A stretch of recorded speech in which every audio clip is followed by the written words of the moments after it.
তিনবার এই দেশকে শাসন করেছেন।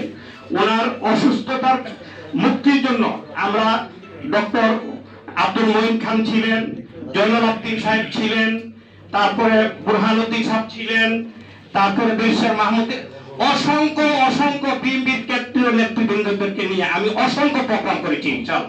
এটা আমি কারো কাছ থেকে 2 টাকা চাঁদা নিয়ে করি নাই। এটা আমি একটা দলকে ভালোবেসে আমার পকেটের টাকা দিয়ে আমি এই প্রোগ্রামগুলো করেছি।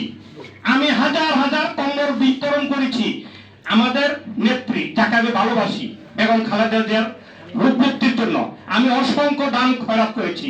আমাদের একজন কোরআনে হাফেজ আছে, প্রতি বৃহস্পতিবারে আমার অফিসে কোরআন খতম দেয়।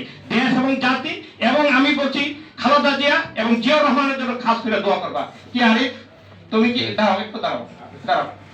উনি হলো হাফেজ আরিফুল ইসলাম। সে প্রতি বৃহস্পতিবারে দেশ এবং জাতি আমাদের মঙ্গলের জন্য আমার ব্যবসার 10% আমি আল্লাহর রাস্তা দান করে দিই। আমিন আমিন। আমার